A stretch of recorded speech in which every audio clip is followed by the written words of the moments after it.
हरि ओम।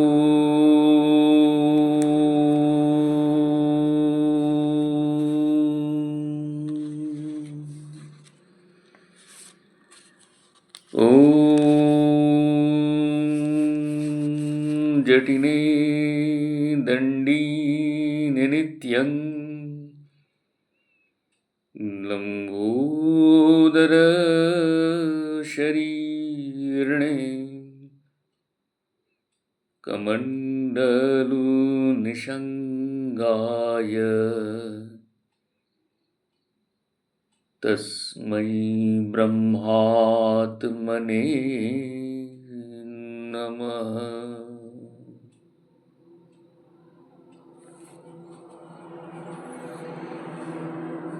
रसमयी सुतं देवं कुलचन्द्रस्य तनयं विजयकिरणं वन्दे सरोजप्राणवल्लभम्।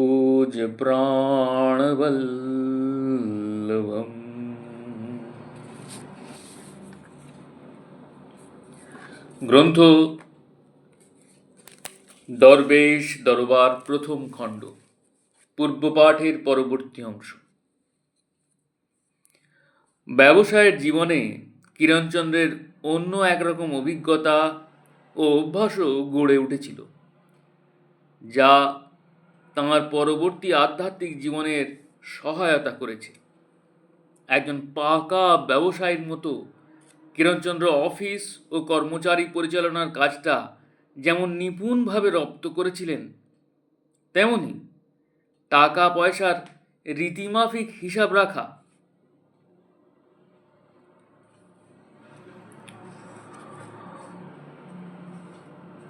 ও বৈষয়িক কাগজপত্র রেকর্ড সাজিয়ে গুছিয়ে এক নজরে দেখতে পাওয়ার মতো করে রাখাও তিনি আয়ত্ত করতে পেরেছিলেন।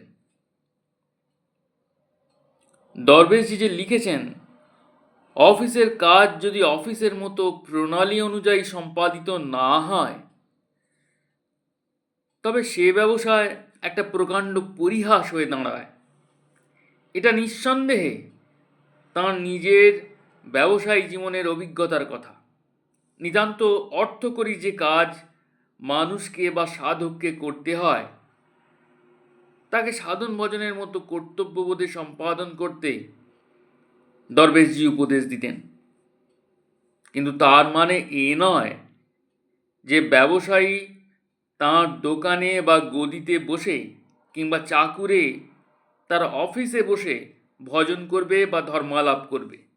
এরকম আচরণ শুধু বিসদৃশ নয়, কর্তব্য ভ্রষ্টতার দোষে উহা অধর্মের পর্যায়ে গিয়ে পড়ে। বৈষয়িক কর্মের পরিবেশে যার ধর্মকথা বলবার বা শুনবার অভ্যাস হয়ে যায়, ধর্মালোচনার আসরেও তার বৈষয়িক আলাপের প্রবণতা এসে যায়, ফলে কোনোটাই তার হয়ে ওঠে না। দরবেশী শিষ্যেরা জানেন যে দৈনন্দিন জীবনের বিভিন্ন রকমের কর্তব্যগুলো দরবেশজি সাধু হয়েও কেমন নিখুঁত বিষয়ের মতো সুশৃঙ্খলভাবে নির্দিষ্ট সময় ধরে করে যেতেন। তাঁর চিঠি লেখার নির্দিষ্ট সময়ে বহু ধর্মার্থী পরিবৃত হয়ে থাকলেও তিনি নিমগ্ন হয়ে চিঠি লিখতেন। আবার সৎ প্রসঙ্গ করার যে সময়টি ঠিক করা ছিল, তখন মশগুল হয়ে সৎ প্রসঙ্গই করতেন। কাশীর মঠে দৈনন্দিন হরেক রকমের কাজ তিনি উপস্থিত সেবকদের যোগ্যতা অনুসারে এমনভাবে ভাগ করে দিতে পারতেন যে কারো উপরে অতিরিক্ত চাপ না দিয়েও সমস্ত কর্মগুলো সুষ্ঠুভাবে নিষ্পন্ন হয়ে যেত। বড় বড় উৎসবের সময়েও তিনি শিষ্যদের মধ্যে থেকে যোগ্যতা যাচাই করে একজনকে এক এক নির্দিষ্ট কাজের ভার দিয়ে একটা প্রায় অবিশ্বাস্য শৃঙ্খলার মধ্যে একটা বিরাট কর্মযজ্ঞ সমাপ্ত করতেন। তাঁর প্ল্যানিং করার ক্ষমতা, কাজের মানুষ চেনবার ক্ষমতা, কাজ করিয়ে নেবার ক্ষমতা বিস্ময়কর মনে হতো। তাঁর ব্যক্তিত্ব ও সাধুত্ব এ ব্যাপারে তাঁর সহায়ক ছিল ঠিকই, কিন্তু তাঁর ব্যবসায়ী জীবনের প্রভাব যে বহুলাংশে তাঁকে সাহায্য করেছে তা অস্বীকার করার কোনো উপায় নেই। রীতিমাফিক অফিস চালাতে শিখেছিলেন বলেই দরবেশজি তাঁর মরজীবনের প্রায় শেষ দিনটি পর্যন্ত তাঁর অবর্তমানে মঠের টাকা পয়সা যা ব্যাংকে বা অন্যান্য সূত্রে বিনিয়োগ করা ছিল সেসবের হস্তান্তরের প্রতিটি কাগজ নিখুঁতভাবে তৈরি করিয়ে দরকার মাফিক সহিসাবুত করে দিয়ে গিয়েছিলেন। প্রত্যহ অনেক চিঠি তিনি পেতেন, সেগুলোকে পাওয়ার তারিখ অনুযায়ী সাজিয়ে রাখতেন। রোজ মোটামুটি নির্দিষ্ট পরিমাণ চিঠির উত্তর লেখার কাজ করতেন, কিন্তু নিতান্ত জরুরি কিছু না হলে পরে পাওয়া চিঠির আগে জবাব লিখতেন না। তাঁর ডায়েরিতে প্রত্যহ কাকে কাকে চিঠি দিচ্ছেন তাদের নাম লিখে রাখতেন। প্রত্যেকটি নামের আগে আবার একটা ধারাবাহিক ক্রমিক সংখ্যা রাখতেন এবং সেই সংখ্যা ধরে বছরে কটি চিঠি লিখলেন তার মোট হিসাব রাখার অভ্যাস ছিল তাঁর। দরবেশজির দেহত্যাগের প্রায় 25 বছর পর কাশীর মঠে তাঁর শয়নকক্ষে রাখা তালাবদ্ধ অনেকগুলো বাক্স খোলা হয়েছিল। তার মধ্যে একটা বাক্সে মঠের জমি ও মঠ সংক্রান্ত অন্যান্য ব্যাপারের দলিল রাখা আছে দেখতে পাওয়া যায়। বাক্সটা বেশ বড়, দলিল ও দলিল জাতীয় কাগজপত্রের সংখ্যাও অনেক। ঠিক বাক্সটার ঢাকনা খুলতেই দেখা গেল দরবেশজির হাতে লেখা একটি তালিকা। ওই তালিকায় বাক্সে যত দলিল দস্তাবেজ আছে এবং যে ক্রমে সাজানো আছে তাই নম্বর দিয়ে লেখা। প্রত্যেকটি কাগজের পিঠে আবার নম্বরের হদিশও দেওয়া রয়েছে। যে কেউ তালিকা ধরে বাক্স না ঘেঁটে প্রয়োজনীয় দলিলটি যাতে অনায়াসে বের করতে পারে তারই একটি নিপুণ আয়োজন। হিসাব রাখা বিদ্যায়ও যে দরবেশজি কেমন দক্ষতা অর্জন করেছিলেন তা কাশীর মঠে যে প্রণালীতে হিসাব এখনও রাখা হয় তা খোঁজ করে দেখলেই জানা যাবে। হিসাব রাখার বৈজ্ঞানিক প্রণালী দরবেশজি জানতেন, কিন্তু ওই প্রণালীর একটু রকম ফের করে তিনি এমন ব্যবস্থা করেছিলেন যাতে বৈজ্ঞানিক হিসাব রাখার তাত্ত্বিক দিকটা না জানা থাকলেও একজন আনাড়ি সাধারণ চেষ্টায় কাজ চালিয়ে যেতে পারে। প্রতি বাংলা বছরের শেষে মঠের হিসাবপত্র চুকিয়ে রীতিমতো বৈজ্ঞানিক ধারায় লাভ লোকসানের হিসাব ও ব্যালেন্স শিট তৈরি করতেন দরবেশজি।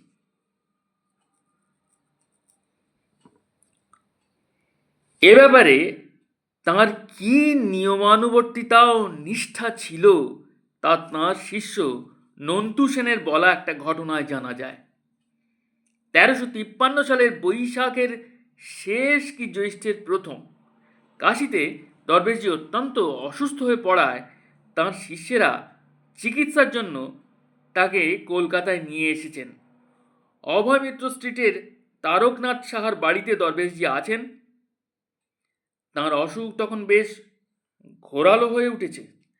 কলকাতার নামি ও দামি ডাক্তার ও কবরেজরা তাঁকে দেখে যাচ্ছেন। তাঁদের ব্যবস্থাপনার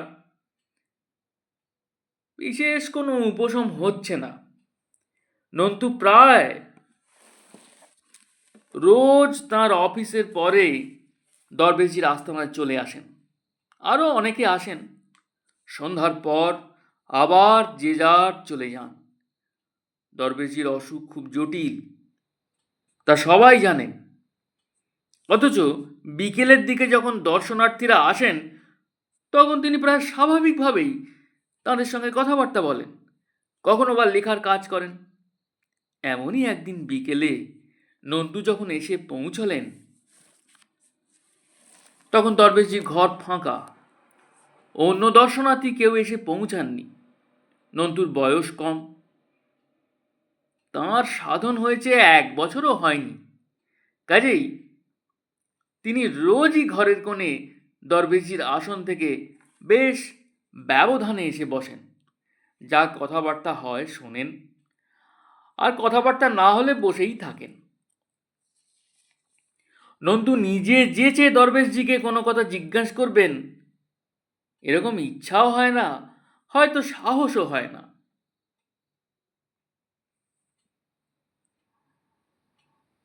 তার সাহসের অভাব যে ঠিক ভয়ের জন্য তা নয়, দরবেশজির ব্যক্তিত্বের মধ্যেই এমন কিছু ছিল যে কথা বলার কোনো অবকাশ তিনি নিজে না দিলে বলা যেত না।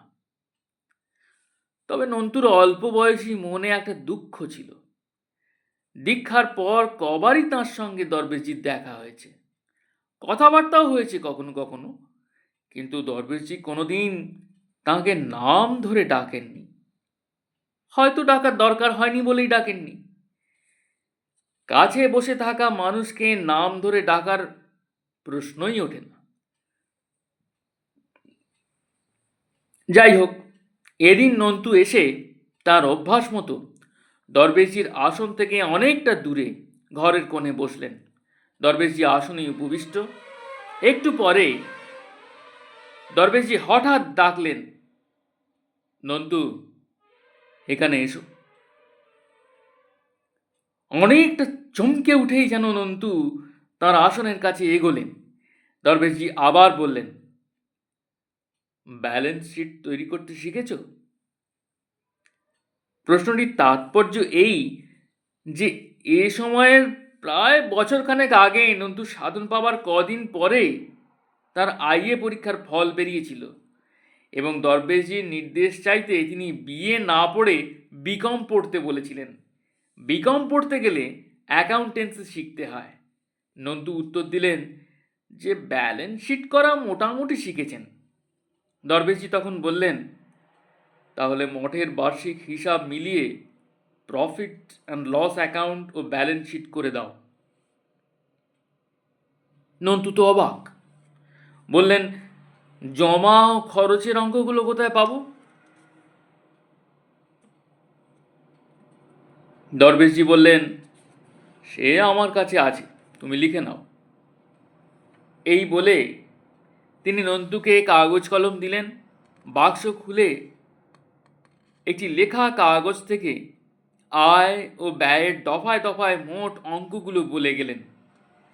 এ প্রসঙ্গে স্মরণ করা দরকার যে দরবেশজি 17ই বৈশাখ কলকাতায় এসে পৌঁছেছিলেন এবং মঠের হিসাবের বছর বাংলা সন অনুযায়ী 31শে চৈত্র শেষ হয়েছে। তিনি তখন রীতিমতো অসুস্থ এবং ওই জ্যৈষ্ঠ মাসের শেষ কলকাতা থেকে কাশী গিয়ে পুরো 1 মাসও তিনি দেহে ছিলেন না। অথচ 31শে চৈত্র হিসাব চুকিয়ে দফাওয়ারি হিসাবের মোট অঙ্ক মিলিয়ে সেই অঙ্কগুলো আলাদা করে লিখে 16ই বৈশাখ কলকাতা রওনা হওয়ার আগে সঙ্গে নিয়ে এসেছেন। কলকাতা তিনি সে যাত্রা বেড়াতে আসেননি, অত্যন্ত অসুস্থ হয়ে চিকিৎসার জন্য এসেছিলেন। কিরণচন্দ্রের বরিশালের এই ব্যবসায়ী জীবনে তার বয়স এমন কিছু বেশি ছিল না। 1310 সালে যখন তিনি ব্যবসায়ে নামেন তখন তার বয়স মাত্র 25 বছর, আর 1318 সালে যখন কারবারে ইস্তফা দিলেন তখন তিনি 34 বছরে সবে পৌঁছেছেন। এর আগে ব্যবসায়ে তার কোনো শিক্ষানবিশী বা অভিজ্ঞতা ছিল না। কাজে নেমেই তিনি নিজে নিজে কাজ শিখেছেন, আবার অতি অল্প দিনে যথেষ্ট সাফল্য লাভ করেছেন। যে কোনো মানুষের পক্ষেই এই ধরনের দ্রুত বৈষয়িক সাফল্য প্রায় অভাবনীয় বলা যায়। এই জন্য গুরুকৃপা তাকে সাহায্য করেছে, সন্দেহ নেই।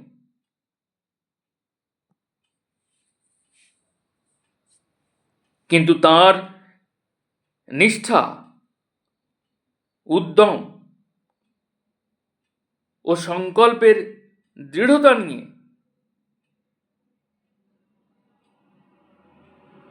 তিনি জীবন সংগ্রামের ওই অধ্যায়ে অবিচলভাবে দাঁড়িয়েছিলেন বলেই কৃপা ওইভাবে অবতীর্ণ হয়েছিল। এই জন্যই দরবেশজি বলেছেন, প্রত্যেক কার্যে পুরুষকার অবলম্বন করিতে হইবে, অথচ সর্বদা মনে রাখিতে হইবে ভগবৎ কৃপা ব্যতীত উহা সম্ভব হইবে না। জীবনে দুইটিরই সামঞ্জস্য হওয়া চাই। এই সামঞ্জস্য বরিশালের জীবনেই কিরণচন্দ্রের আয়ত্ত হয়েছিল, কারণ সাধন ভজনের দিক থেকে তিনি এর বেশ কিছু আগেই যেমন নিরাপদ ভূমিতে আরূঢ় হয়েছিলেন, তেমনি সমস্ত কর্মই যে কাজ তার হাতের কাছে এসেছে, যে কাজ, সেই সব কাজই ভগবত নির্দিষ্ট বলে গ্রহণ করতেই তিনি ইতিমধ্যে অভ্যস্ত হয়ে উঠেছিলেন। পুরুষকার তার অবশ্যই ছিল, কিন্তু সে পুরুষকার নিরঙ্কুশ বা নিরালম্ব পুরুষকার নয়, কৃপাশ্রিত পুরুষকার।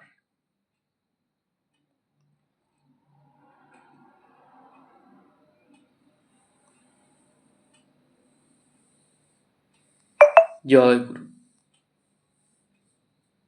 জয় দরবেশজি, জয় গোস্বামীজি, প্রণাম।